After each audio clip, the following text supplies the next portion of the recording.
Wow, that was some great energy at the last panel. And what a setup for the one that we have to come. My name is Ned Sherman. I'm a partner at Manat Phelps and Phillips, and I'm also co-founder of Digital Media Wire, the owner and producer of Future of Television. Folks, we are just rocking away here. Please introduce yourselves in the chat. When you do that, select the drop down for everyone so everyone can see your intros. Hey, Seth. Or who is that? Brian Hayashi. Hey, Brian, good to see you. And if you have questions for the panel throughout the panel today, please put them in the Q&A area so that everyone, so the panelists can see your questions. They'll try to get to as many as they can. The panel runs 45 minutes, so till 45 past the hour. This is our final panel for today. We will be back tomorrow with our fourth day of Future of Television, which is devoted entirely to the topic of esports, particularly the collegiate space, a space that I've been working in for over a year now, and a lot going on in that space. So please join us for that panel. Okay, without further ado, let me introduce our panel. The topic is the coming Web 3.0 revolution, NFTs, DeFi, and the Metaverse. And our moderator is Seth Shapiro, CEO of Artaku NFT. Seth, great to have you here. Yeah, thank you, Ned. Good to see you as always. And we have on the panel Caitlin Burns, Director of Story, Palm NFT Studio. Caitlin, welcome. Hi, everyone. Really happy to be here. And Tony Parisi, Head of AR, VR Marketing and E-Commerce Innovation, Operation Solutions, Unity. Tony. Sorry, that was too many words. Hey, Ned, good to see you. It's been way too long. Next one IRL, I hope. Yeah, hopefully. Good to see you. And we have Mark Jeffrey, General Partner of Boolean Fund. Mark, welcome to the panel. Hello, Ned. Thank you. Yep, take it away, guys. Okay. Hi, everybody. Sure, I know most of you. So in talking to Ned and Tinzar on this show, relative to this show, this was the panel that I would want to see, which is why I had my hand up to do it. And these are the people that I thought would be amazing to talk about it. And thankfully, they could all make it. I think the short version, the four of us were just discussing before logging on here, is we've all been in this since '94, and a lot of past is prologue, and there's a lot of feeling of deja vu. But what's coming and the opportunities that are coming are enormous. That said, I think that the forces that are driving it aren't necessarily widely understood, and what you might pick up about NFTs or the metaverse or blockchain and decentralized finance in the popular press is sort of half right. And so I think there's nobody more qualified than this group to sort of give TV people a sense of what's to come and why. So with that, let's have our introductions. First of all, I want to thank especially Tony for coming today. Thank you, buddy, because he just did a keynote at Augmented World Expo. So please give us an intro, Tony. Yeah, so work at Unity Technologies, premier 3D content creation engine and platform, cloud services for operating your business for gaming originally, but now for VR, AR, all the augmentations and powering multiple industries. My beat at Unity is advertising and e-commerce using the power of 3D to help people sell their products, market them. And yeah, I've been coming from AWE and hearing the M word a lot in the last 2 days, and I can't wait to unpack that with you. Because if you take me back to 1994, I arguably wrote the first code for the metaverse in the form of taking the worldwide web libraries, which were open source, connecting them up to some 3D modeling, tech and a viewer that we wrote, me and this guy, Mark Pesci. And we wrote that prototype, which led to the first standard for the metaverse, VRML, virtual reality modeling language, back in the mid 90s. So everything old is new again, like you said, past is prologue, and it's just fabulous to be here. And I can't wait to unpack this idea of, the 3D skins and the experience part of this emerging new web that is going to change everything all over again. Yeah, and I think I'm speaking for a lot of us, certainly the three of us, when all this started to happen back then, when you and Pesci wrote the Vermal schema, we read it, the three of us, so we were fans of yours before this, and I think a lot of us OGs, when all these announcements started happening, we thought of you, and also of Mark's company, the Palace, which we'll get to. Caitlin, say a few words, please. Sure. Hi, everyone. I'm Caitlin Burns. I'm Director of Story at Palm NFT Studio. And at Palm NFT Studio, we are helping big entities, IP franchises, major institutions, big brands and companies develop their NFT strategies as well as content. My background really comes from working with media businesses and big IP franchises. For about 2 decades, I've been working with big projects like Parisi the Caribbean, Avatar, Halo, UNICEF, big brands and advertisers as well, to figure out how to use new technologies, how to build stories across platforms so that the experiences are great, and how to work directly with audiences to build those ecosystems with audiences for audiences, and making sure that everyone is having the most fantastic creative experience. I'm really excited to talk about NFTs today and how they're going to build out the next wave of the experience economy. And I'm really excited that you came because I think we've been talking about it for a few months, but this is actually the first sort of coming out of your announcement of head of studio at Palm. And she's being too modest. First of all, Caitlin's a real producer, as those of you in the TV business probably know. But also, Palm is backed by, among other people, Joe Lubin, who's one of the original gang of 6 that founded Ethereum, billionaire. So Palm is a name that comes up again and again, and we're really excited to hear more about what you guys are doing. Mark. Hi, Seth. Hi, so my name is Mark Jeffrey. I'm a general partner of the Boolean Fund. We focus on DeFi and yield. So I'm a serial entrepreneur and HarperCollins author.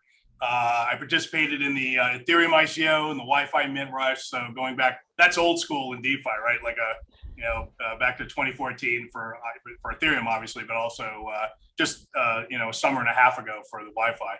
I did a bunch of other things, but relevant to this panel, I was a founder of the Panelists, which was backed in 1996. That was backed by Time Warner, Intel, and SoftBank. We had 10 million users at its peak, which for that time was like half the internet. So let's get to the meat of the subject. I'll shut up now. No, that was great. So let's start with, so as a precursor to this, I think we haven't talked about this, but like the way that I would sum it up in 30 seconds is we all lived through the 4 of us, Internet 1 and Internet 2.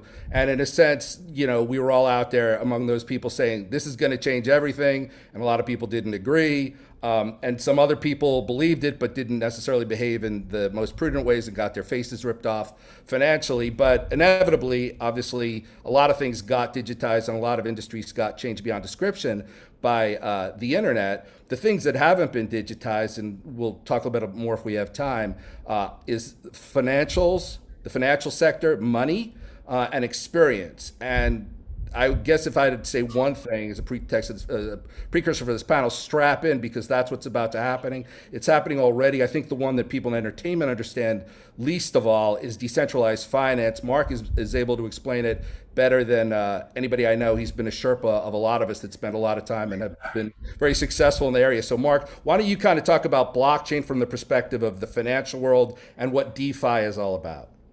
Yeah, so blockchain enables mathematically provable perfect truth, right? So there's no longer a need to trust a third-party human. There's this perfectly truthful robot in the sky. And if you don't believe it, it's in a state of perpetual audit. You can just go look, right? So everyone can verify this. And DeFi is where the truthful robot replaces banks and exchanges. So all of DeFi basically boils down to 2 things. Either fractional ownership of a bank, and I'm talking about a robot bank in the sky, not a real bank, or fractional ownership of a robot in the sky exchange. And as we all know, banks and exchanges make more money than anyone. And with the blockchain, no trusted third party is required. So we eliminate them. We get rid of those people and those institutions, and we make the banks and exchanges money. So we're not only saving money, we're making their money, and that's what's new. And the banks have realized that DeFi has the potential to absolutely hollow them out over the next few years, and they're very concerned, as you might imagine. If you're the taxi and the Uber's coming, you're a little scared, right?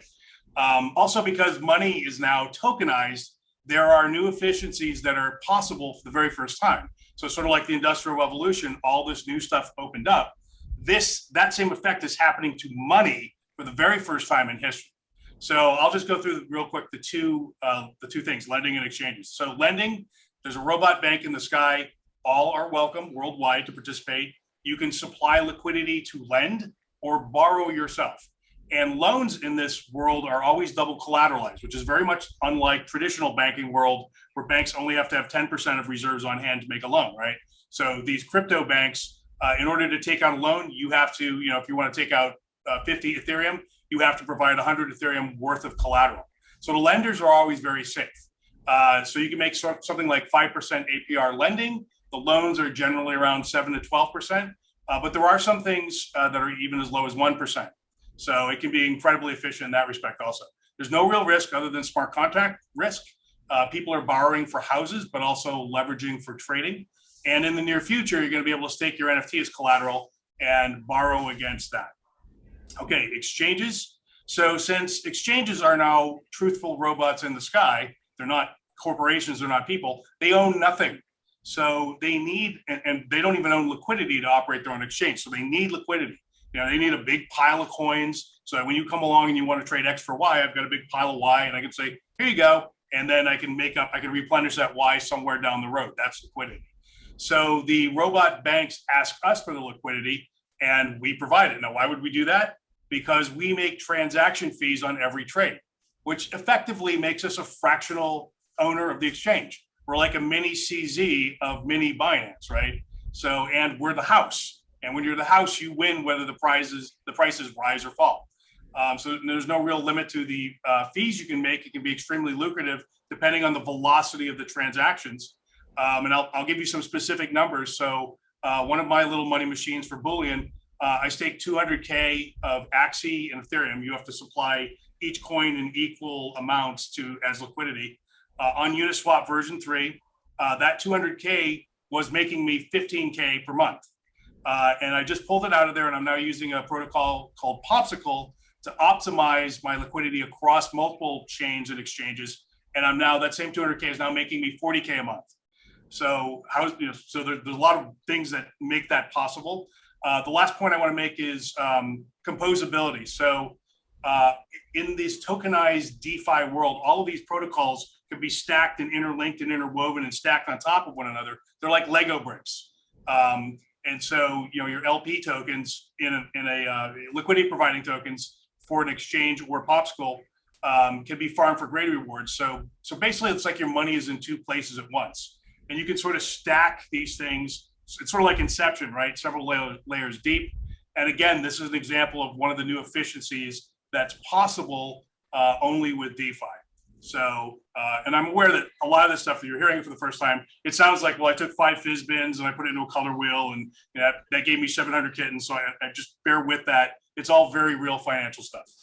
Yeah, so to try to break it down, because it is a lot at first, if Tony wants to sell Apple and Mark wants to buy Apple, the way that Wall Street works traditionally, and I just got lucky because I trained as an options trader, so I knew this stuff coming in.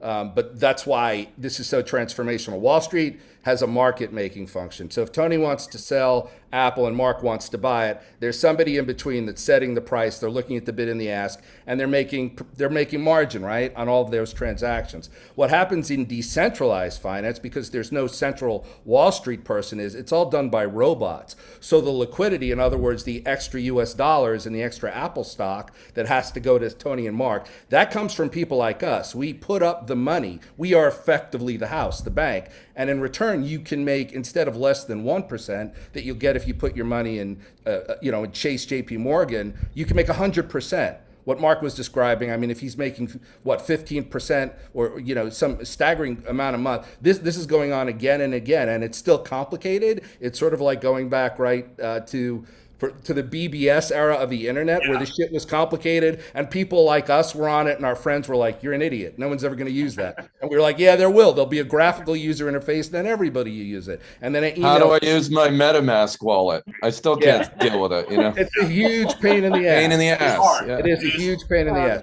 So like, I don't want to, we don't want to like actually walk you through it. This isn't financial advice, but I want to add a comment, and then, Mark, we can wrap this segment up. And, if you guys have questions, definitely email us. First of all, Cathie Wood, for those of you who know who she is, major Wall Street figure, made a really interesting observation, I think last week, where JP Morgan had an earnings call and they reported that their loan facility was down.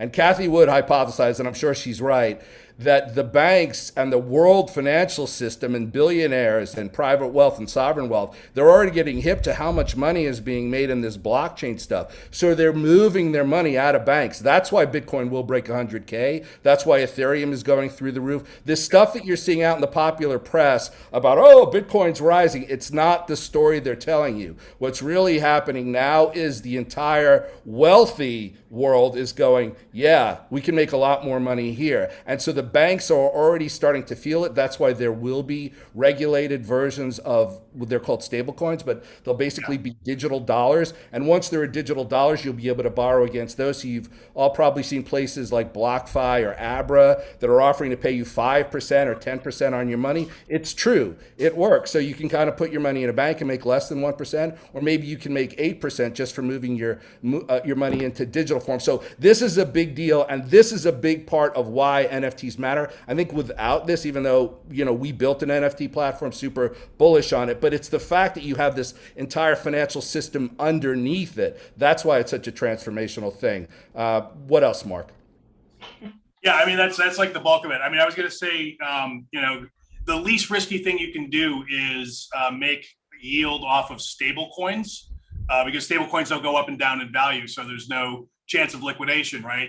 And there you can reliably make 20% APY like clockwork, right? And that's like the dopiest thing you can do in this world, but with the least risk. Yeah, this is going to be a period where people are going to look back and go, oh my God, I wish I was alive then. Because the amount of money that's possible to be made at the initial phases are sort of staggering. If you're more interested in this, there's a lot of people on YouTube. Again, we can't give you financial advice. One place you could go, there's a ton of decentralized exchanges. If you go to one called SushiSwap, sushi.com, you'll see that there's the ability to switch from one token into another token, sell your Ethereum, buy any other token. It's all a robot. And then you can do what Mark is talking about, which is farming and staking liquidity. It's all there. I encourage you to go out and play with it a little bit just so you kind of get a sense of this. I feel compelled to keep my PR team happy, to double down on what you just said. This is not investment advice. This is reporting on what's going on out there. Do your own homework, do your own research. I'm sure Mark would say the same thing. Absolutely. None of us are accountants, lawyers, or robot accountants. Right. So this is what's going on in the financial sector. If you're not in the financial sector and you don't understand this stuff, stay away. But you may want to look at it and get your head around a little bit. So with that in mind, Caitlin, I think let's talk a little bit about NFTs. So NFTs aren't just a digital artifact that's living on a ledger somewhere digitally. They're actually part of the same financial system. NFTs, which are non-fungible tokens, are the flip side of fungible tokens, which are all these other things. Please take it away. Sure. So, I mean, realistically speaking, you don't need to be a futures trader to buy and sell what's being traded. Like if you're selling orange juice, you don't need to know all about the fluctuations of oranges. It can help. But the takeaway that I have, because my interest is really building up business systems that are making great content and great experiences. So for me, NFTs are where this really gets exciting, because we have our DeFi financial layer that's part of the bigger financial infrastructure of all business. Then on top of that, we have a contract layer. And this is where things like consensus come in. And NFTs are basically something that's human facing, like a digital asset that's connected to a smart contract that's on this really big repository of agreements. So that's open, everyone can see the agreements, they're all clear. And these smart contracts in the NFTs are the pixels of the next experience economy. These direct relationships between the IP owner who's making the NFT and the audience member who's purchasing it. These starting out with these great collectible drops, fantastic art, but also creating these communities around these drops where they have an interest, both fan and financial, in developing the revenue around these assets, around these NFT, these tokens that are part of bigger worlds, because they are creative, they are exciting. They're something that we as human audiences, not robot lawyers or robot accountants, can really dig into. So when we're looking at projects like Damien Hirst's The Currency, he's put out a group of fine art pieces. And people have the option by purchasing the token to keep their NFT, digital version of the art, or exchange it for a physical version. They have about 10 months to choose. And it's a group where membership has its benefits. You're getting exclusive access to different festivals. You're able to share in community discussions around the work and a greater conversation around the art with a different sort of access to the artist as part of this project.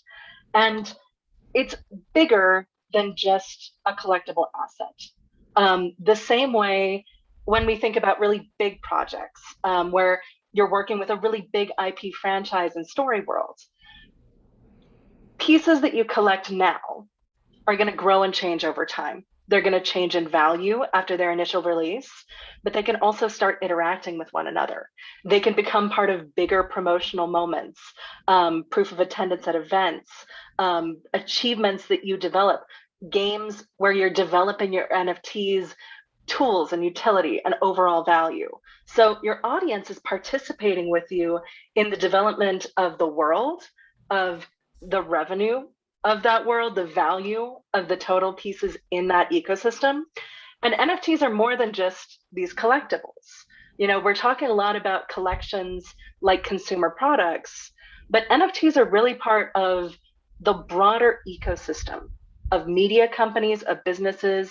And I'm really excited as more IPs that like TV shows and networks are looking at ways they can integrate NFT strategies across their lines of business to create personalized, customized, even more exciting fan experiences where the revenue and audiences are going to be huge. Awesome. I know you probably can't talk too much. You could talk maybe a little bit about DC and fandom. I mean, what excited you as a producer to come into this space? Oh, well, honestly, it's the team we've got at Palm. I'm working with Matt Mason, who's the chief creative officer, who I've known for a long time. You know, looking back in our own history, he wrote a great book called The Pirate's Dilemma. And we met years back when I was working on Pirates of the Caribbean as a big franchise. And we both got fascinated with the way emerging ecosystems developed into like real business ecosystems, how things that audience members do turn into new experience types with new product types and new business potential. Also the way people can share in that development. And the team at Palm is one of the most diverse teams I've worked with across any industry, both in terms of their demographics, but also their expertise. And the fact that we all have the same vision, we want to figure out how to make creative content and technology work equitably and really satisfyingly with the most efficient tools we can, with the most exciting experiences we can. It's just a joy to work with a team that has this broad experience and everyone's bringing something new to the table. Awesome. So Tony, as Caitlin's describing this ability, we're originally both musicians, to take artistic artifacts and have them be able to live in a completely digital world without any terrestrial interference. And from the conversation with Mark, we're talking about more purely digital financial systems where your wallet is completely digital, right? These are the kind of pieces that had to be built when you and Pesci were conceptualizing, whatever you want to call the metaverse, omniverse, 27 years ago. Talk to us about your big vision. And then we should also post the article that you wrote that was fantastic in Medium about the metaverse. So I'll turn it over to you. Yeah, and I'll post that in the chat in a second. Remind me. But first, I got to say, I'm kvelling. I am fairly kvelling right now that I am on a panel with two people who have explained DeFi and NFTs in a completely human-centric way that I could understand. 1 second, please. Come later, please. Housekeeping at my hotel. That's Zoom for you in the new metaverse world. So anyway, isn't this fabulous? So let's start there. Let's also start with the basic idea that while I'm going to talk a lot about the 3D media communications protocols and all the skin that we're going to put on it, what Caitlin and Mark are talking about are fundamental to Web3, Web 3.0, whatever we're going to call this metaverse. And these pieces all have to come together. And there's reasons they're coming together that are birthed out of Web 2.0. Because what did the web get right on 1.0? Sharing documents, getting all that communication, basically publishing, right? But then we ended up layering on ownership and identity and all this other stuff in a way that basically ceded the control for that to many platform providers who, and it's Tim Sweeney who's really into this, and our CEO, John, I mean, everyone's into this. Like, you need to enable the creators and get out of the way. Your platform should not be taking a 30% VIG on every transaction that's happening. That is nuts, right? And that future is not going to be sustained, right? And so that is key to all this. Like, when you look at Unity's mission, our mission is creator success. You know, we'll give you the tools to make the stuff, tools in the back end to operate your business. And I mean, that's what it all comes down to. You know, Caitlin mentioned the experience economy in the top end here. That's what this is about now. And the exciting thing for me is those underlying layers, that the kids are doing it. This is happening, people. This is happening whether you want it to happen or not. What Mark's talking about, and Caitlin, it's the youngsters are building this. Some of us, you know, elders are around to be part of this now. It's great. And then what happens next is it gets a 3D scan. It's coming. This is all going spatial. The miracle of real-time 3D rendering is here. We have supercomputers in our pocket. We have immersive technology devices that are just going to change the game on what that experience means. I love the place I'm in now, which is, we talked about Vermal, but we didn't talk about yet is GLTF. So I not only built two actually international standards back in the before times, but this thing called GLTF, which is now getting submitted to ISO, it's a Kronos Group standard. It's basically the JPEG of 3D. It is a modeling format that can be used anywhere. So that is one fundamental piece that we're going to tie together with communication technology and, you know, XR devices and all these other things that are happening to create the synthetic realities that we all participate in, backed by the stuff that Caitlin and Mark have been talking about.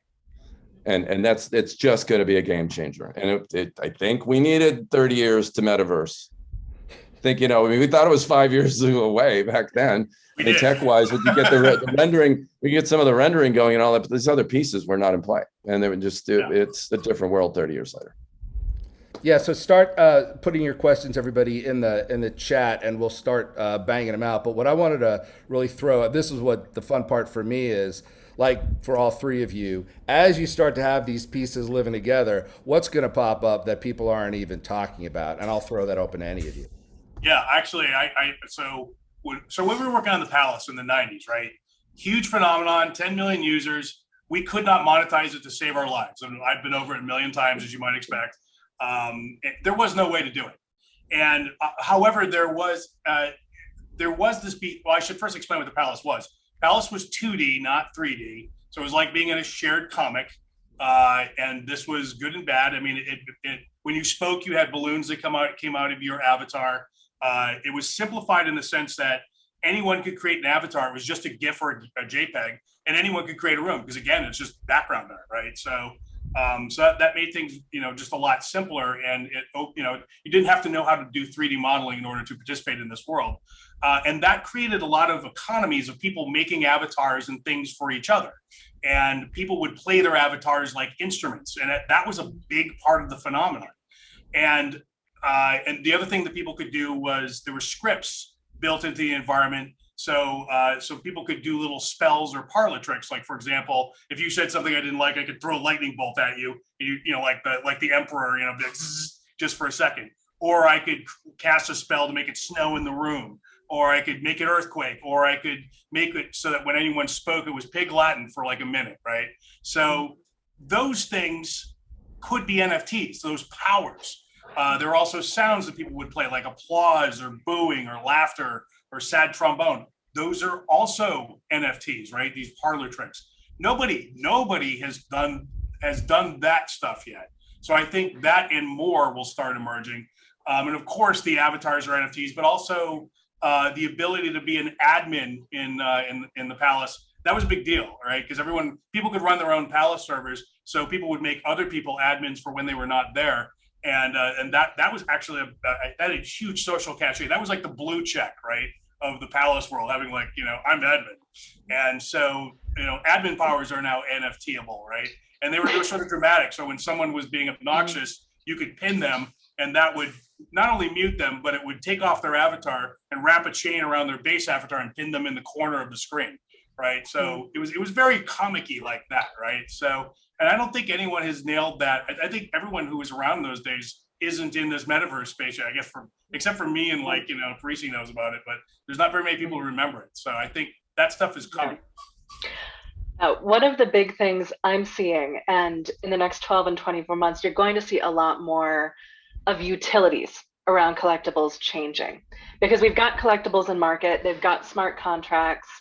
Those are generally visible in the metadata. They're in the open ledger system, so they're accessible to see, but they can be updated.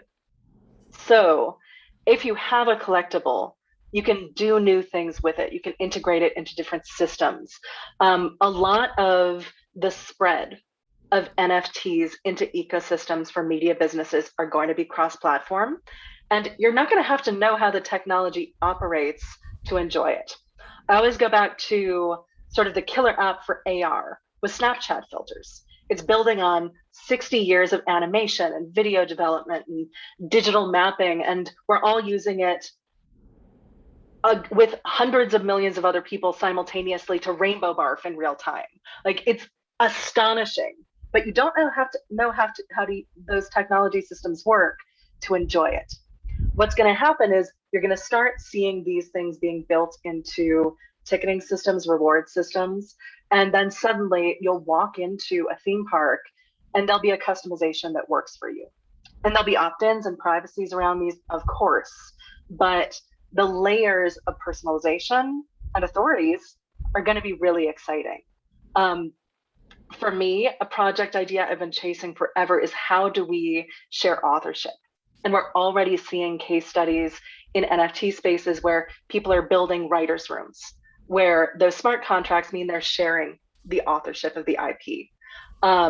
Similarly, we're going to be able to see different types of audience experiences in interactive experiences, in game experiences, and privileges that follow you from place to place across media ecosystems, whether those are promotional and loyalty for networks or around TV IPs and shows, going to South by, going to San Diego Comic-Con, or more subtly across technology systems.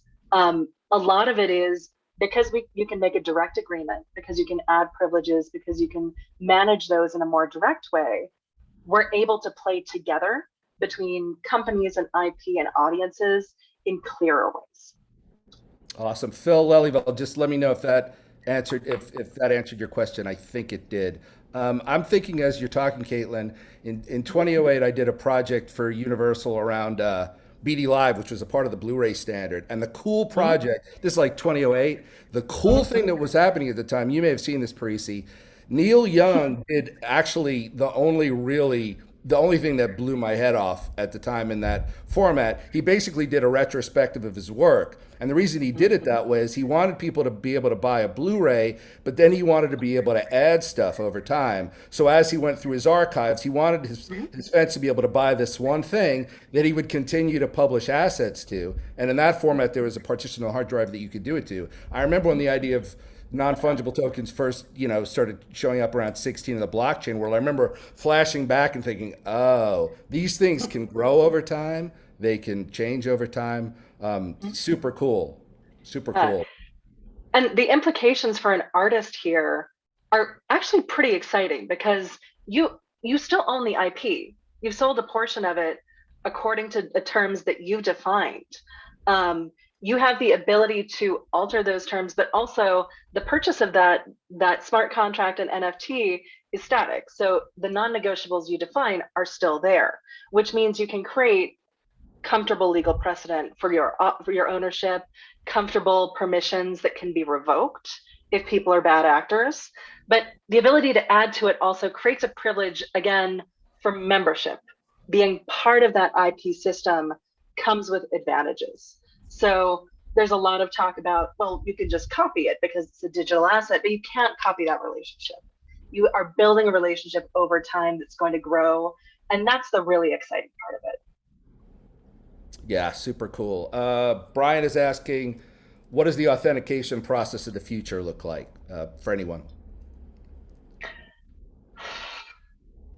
I guess it depends on what you're authenticating, right?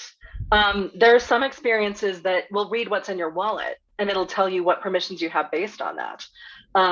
There are systems and marketplaces that are going to have different standards. It's emergent, but there are best practices that already exist on some systems. Yeah, that's a really smart point. So, as an example of that, and I totally agree with Tony's point about MetaMask being a huge pain in the ass for those of you who've tried to use it. But the reason that it is important for us to explain DeFi to you, even though it may make your head hurt, is because it's that process that's driving those things. So, quick example: if you want to conduct these kind of transactions that Mark is describing in your MetaMask wallet, which is an extension of your browser, it will ask you, are you going to allow site XYZ to spend your ABC tokens? And you have to say yes, and then that transaction has to be carried out into the blockchain. So it's actually a really interesting point Brian asked. Those rights are sort of infinitely divisible and determinable in ways that they never were before, right? Like you sell somebody a movie, they can kind of do whatever they want with it, and if they do something that the owners don't like, they can sue them. In this case, those rights are actually more controllable, and they're in some cases permissioned in a trustless way. Well, I was going to say, the right now, if you use a wallet, you are most of the time anonymous or pseudo-anonymous. The FATF, the international regulatory body that lays out the suggested frameworks for all nation states banks, just came out with a report yesterday where they were very heavily pushing enforcement of the travel rule, which basically boils down to hard identification for anything that a protocol or a virtual world interacts with, either as a sender or receiver. So to the extent that we're dealing with real money in metaverses and DeFi, we may see nation states over the next year or two, maybe sooner, depending on how heavy-handed they want to be with this, demand that they know who you are, who this wallet XYZ belongs to Mark Jeffrey, right? They're going to want to know that information. So I think we're going to see more of that, or at least an attempt to impose more of that over the next year. Great. I want to get this question in. Kathy asks, how do we make a book in NFT? That's a very popular, smart question. I can go again, but does one of you want to jump in? Yeah, well, I mean, I can tell you my little thing, my first foray into trying to do an NFT. I wrote this rant on Medium about it called The Treachery of Ownership, where I took the Magritte pipe and I made a pretty postmodern piece about it, saying, like, it's not a picture of a pipe. This is just an article about a picture of a pipe on Medium. And what I was trying to mint was the piece of text. And there was literally none of the platforms let me mint just the URL, which is the point of the article, because I wanted to say, you get the URL. The Medium post will be around as long as Medium's around. you know, how long is that going to be? I could still edit this all I want. I could put porn in it. I could like delete all the contents. I could do whatever. But you still get to own this. Maybe you want to take a little screenshot for your own, maybe you do a little save as and grab the whole thing and put it in a document, because there's a lot of confusion around DRM versus the NFT, and so I don't know where we are in books. So my first foray in trying to do it with a Medium article was frustrating, because it was the text, and all these platforms only cared about the damn pixels. I was like, why? I write. I'm a writer. So I don't know, Caitlin, maybe you got some insight into how that's gotten better in the last 6 months since I tried it.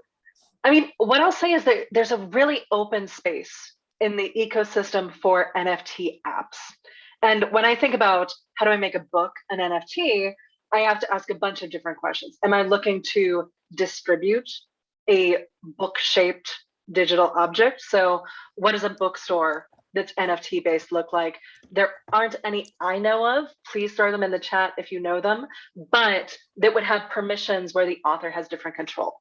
Or one of my very favorite experiential campaigns of all time was the release of Jay-Z's Decoded book. That was an amazing campaign. That was every page of the book before it was released was split out into out of home and digital challenges that had to be combined by two people before that page was unlocked in a digital ecosystem. That kind of really novel book experience, where you're sort of creating an experience that builds the book, definitely NFT structurable. Beyond that, how do you write a book? using NFTs is another question that we can ask, because if you're the author, there are any number of different ways you can break that process apart into parts that could be assets that build into something bigger together or allow you to go down different paths. We're talking about tools that let us build new ecosystems, build new lines of businesses or enhance existing lines of businesses, and also create a new framework to think about what we know about these products that we're building. The way that you productize it, monetize it, create the relationship with the purchaser, that's what we can really play with creatively in new ways with NFTs. And we'll see great experiments. We'll see some fail. We'll see some that are wildly successful creatively and profitably. And it's just the beginning of how we use these tools. Yeah, weirdly, it didn't occur to me, but all four of us are authors. The thing that occurs to me as you guys are talking is, think about a platform like Audible or Amazon. What were they called? Minis? When Kindle came out. There was the guy who, Singles, thank you. There was the guy who wrote Wool, I think it was, that wound up, you can Google that story, but I mean, there was a guy who kind of used the platform. Howie. Yeah, Hugh Howie is his name. You want to tell that story? It's a great... I don't know all the details. I mean, So basically he had a novel and he used this platform to monetize it. He thought, let me serialize the hell out of this thing. It's a page turner, and he did, and he made a huge amount of money because he used this platform for a new capability that you wouldn't have gotten with a physical book. And back to past his prologue, Parisi, the first person to do that actually was Dickens. Dickens made a conscious effort when everybody was publishing these huge Victorian novels, and it was very much he serialized it. Yeah. And literally, that's where the term cliffhanger comes from, because he and others would end an installment with somebody hanging over a cliff, and you had to buy the next edition of the magazine to get the next piece. So I would say, Kathy, the thing is, find a way to take these technologies and then you push the envelope with your creative stuff. Hey, Seth, I'm seeing a question in the question verse here about GLTF. Yeah. So Joanna Pentages, sorry if I'm abusing your last name, asking about the file format I was talking about. So the name of it is GLTF. I posted a link to the spec. That is the technical spec. Is it out yet? Yes, it's actually in version 2. It's gone to ISO. It's been published for several years, 5, 6, 7 years already. Many tools and many businesses are supporting this.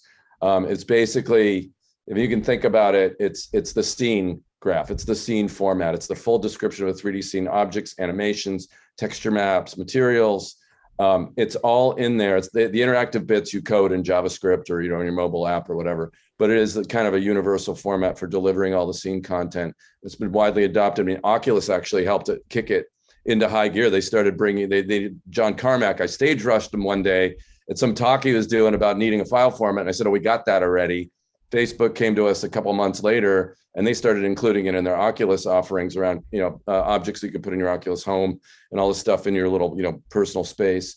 And Microsoft's adopted it. So there's 3D and PowerPoint with it, powered by GLTF and all this stuff. And so it's just blooming now, and it's really taken off quietly. Where we had a lot of bombast around VRML trying to, get that going for the world. GLTF is just happening right now. So, take a look at the spec. There's a lot of resources there on the tools that support it and everything. Awesome. I will get Jeffrey your question on smart contracts. Before I do, Tony, could you talk a little bit about that article? I know a lot of people will go and read it, but I mean, I think people do want to hear a little bit of your vision of the metaverse or whatever you want to call it. Just be a poet for a second. Born out of a snarky, fit of pique over a couple of weeks when everyone was the latest metaverse expert. People were talking about multiple metaverses. There's a Roblox metaverses and all. You go back to Snow Crash, the original vision. The metaverse was the internet. You look it up on Wikipedia, the metaverse was the internet. It just evolved into 3D. And again, all these other bits and pieces we're talking about here. So I started tweeting little pokes. It was rule number 1. I would do it one at a time. And then people started stealing it. Actually, there's some plagiarism going on and stuff. And I realized I better actually formulate this. So I decided to formulate it as, I wouldn't call it a manifesto, a position paper on the technology and products that will power the metaverse. Very weak on the DeFi and in general, the decentralization stuff, acknowledging that's coming, acknowledging that's there, but that's not my area of expertise. For me, is an attempt to let's simplify this and boil this down into basic terms that are the next wave of the innovation that we've been seeing for these decades. And let's just say, look, this is what it is. It's computers communicating with each other to power a network of 3D experiences, whether it's AR, whether it's VR, whether it's on your smartphone. It should be presentation device independent. So it is that 3D layer on the web. And there's also so many folks, I got to tell you, where there's something about 3D that gets them wigging, thinking there's super magical, and it's you got to treat it differently. It's just another freaking media type. And for those of us who've been at it for a while, we know that. And so let's take that media type and get it into everyone's hands and for as many uses as possible to make our computers work better for us. That's what this is all about. If we're not doing that, I don't know what we're doing. We're just like trying to go into a dystopian hell. And I don't think anyone wants to really do that. But I think there's this feeling that that's inevitable just because, Stevenson wrote that and then the Matrix movies came along and then Ready Player One. It's like, no, those are cautionary tales, people. It's science fiction, right? So anyway, rant off. Awesome. Great. Good. I've just got to say, we're building the future of these systems together. And I love working in media because we're able to present not just dystopian visions, but practical visions that help people navigate these tools in really fun ways. The fastest way to get someone to understand a technology is to ask them to play with it in something that's giving them something human back, right? I'm so excited about what we're going to do with NFT systems because it's really hot right now because there's a small audience and huge revenue. And the potential for it technologically and with broader audiences and implementing well beyond collectible consumer products is really obviously there. This is going to be a big system, a big new wave of development. It's going to hit everyone in interesting ways. And it's going to mean you're going to be able to do things you've wanted to, but couldn't before, to connect with your audiences and build really positive engagement socially, viewership wise, revenue based, and systems wide. So I'm really excited to hear from any of you what you want to do with it. And, there's infinite paths to success here. Wow. Yeah. 100. That was well said. The thing that I was thinking about as you were just talking is something that a friend of Mark and mine said, William Quigley, who founded Wax, which is a big NFT platform now. The artists now known as NFTs, but they weren't called that at the time. He said, well, of course kids are gonna buy digital collectibles. They're living in digital life. Why would they buy posters for their wall? So like that is, that's the thing that I keep looking to hear at NFT panels and stuff like that. That's the essential truth. Like when Tony talks about the ability to have the tools to build these worlds, you can have the abilities to build these worlds, but you also have people who are digital natives who want to have things that are digital. And now you have digital money. So all of these things come together and it's pretty amazing what will be possible. I should before we break out, I should definitely get Philip's question because he was the first one to ask one about smart contracts. I don't know if any of you saw that. It was up in the text. Ray NFTs. Hold on a second. Sorry. Jeffrey Chow. Sharing authorship. That one? Yeah. Ray NFTs are smart contracts fully executed, e-signed Adobe PDFs, or is there much more to it? Oh, is that Philip Plow asking that question? No, it's not Phil. It's Jeffrey Chow. So look, NFTs are just a registration of ownership to a particular wallet, ostensibly a person who owns that wallet, of something which exists in the cloud, usually on Amazon, but also possibly on IPFS, Internet Planetary File System. If it's on IPFS, that's a decentralized file system. So it will, theoretically be there forever, so long as the internet is up and running. If it's on Amazon, it's as long as someone's paying the Amazon bill for that asset. So that's potentially not permanent, right?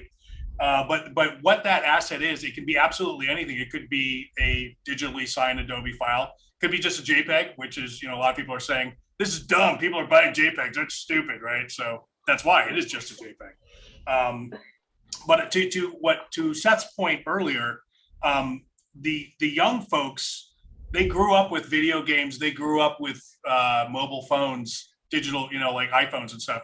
To them, digital objects are more real than objects in the real world in many ways. How many of them have actually held a gold bar in their hand? None of them, right? So, or most, for the most part, none of them. Yet they've all interacted with digital objects directly, so that they value them more. So the idea that coins have value and NFTs have value, that is not strange to them at all, where it is very strange to, Charlie Munger and people like that. So. Yeah, and on a macro level, I mean, I think that's why, and again, none of this is financial advice. We're talking about media, but I do think sociologically, Wall Street Bets was kind of an interesting thing for those of us that are traders and the people in crypto. I'm both, but either of those groups, you go, wow, there's a bunch of people out here who are young, who have some money, who just absolutely do not trust the traditional financial system. And then you kind of lean back and go, fair enough. I get their perspective. And so there really is a big sea change that's kind of analogous to what we lived through when the web happened and people, moved into digital. We should get Phil Oliveth's question, and then I guess this will be the last one. Sharing authorship in mashup culture, what are your thoughts on sharing authorship when you are aggregating samples? Anyone? Well, there are a lot of really interesting music-based NFT systems that are in development, that are out now, that are starting to play. The same way we've looked at artists putting stems out for remixing on YouTube or with specific attribution parameters, we're now able to have clearer contracts, clearer royalties, and clearer crediting on that. So it's likely that the liner notes of the song are going to have quite a few credits and references, but the royalties are going to increasingly be determined by robot accountants, which for any artist, musician, or author, the idea of a robot accountant managing some of that for you should feel like a giant weight off your back. Now, you still need a real world accountant to manage your robot accountants and make your robot accountant strategy. But this is going to get more and more clear as an authorship process, thanks to the ability to connect those contracts and agreements to the NFT you put out, whether that's of a song or a track, whether that's of a form. There are going to be a really wide range of ways that these things get fractionalized. But the impact of this on complex rights agreements, complex royalties agreements, this is a really exciting solution for those. It's a 100% perfectly truthful robot, right? And as we all know, in the entertainment industry, there's a lot of creative accounting that goes on, right? Like famously, David Prowse still hasn't been paid, or he's dead now, but he hadn't been paid profits off of Return of the Jedi because the studio kept saying, oh, it's not profitable. Right? Well, I don't believe in perfect systems. I do believe in open systems. So the fact that it's visible and you can create an open accounting system, I mean, that's where the idea of trustworthy trustlessness becomes exciting again. And again, you have to do your own due diligence to figure out how you're structuring something, how you're approaching it. But the more open it is, the easier it is to evaluate it and share it for yourself as a consumer. And the easier it is to iterate so that it can become increasingly more efficient, increasingly better for everyone. So I do think that the open systems are a better solution. And as always, you're responsible for your own business. Yeah, 100%. And there's definitely a transition that happens the first time you send, I think, a digital transaction and you see the checksums and you see the confirmations and you go, this works. And you start to get your head around it. And I think a lot of people haven't had that magic moment in their lives yet where robots or decentralization goes from being this scary, nefarious, dark thing to this really cool, liberating thing, because computer code, if it's constructed with integrity, doesn't lie. And so that is an enormous, wonderful thing for artists in the future going forward. All this stuff makes it possible. And there are systems and resources that will help you learn it too. It's complex, but there are people out there who want to do the parts that you like less. And a wealth of resources of people who are looking forward to helping you learn and explore together with your skill set. Awesome. Yep. And famous old Irish saying, is this a private fight or can anybody get into it? This stuff is definitely intimidating. There's a ton of resources out there. Just take it one day at a time, but it's going to be an amazing time. And I think that's it for us, Ned. Wow. Fantastic panel, guys. And great audience participation. Really, really enjoyed it. Learned a lot. So thanks, Seth, for putting it together. Caitlin, Tony, Mark, really appreciate your time today. Let me just before I let everybody go, make a quick note.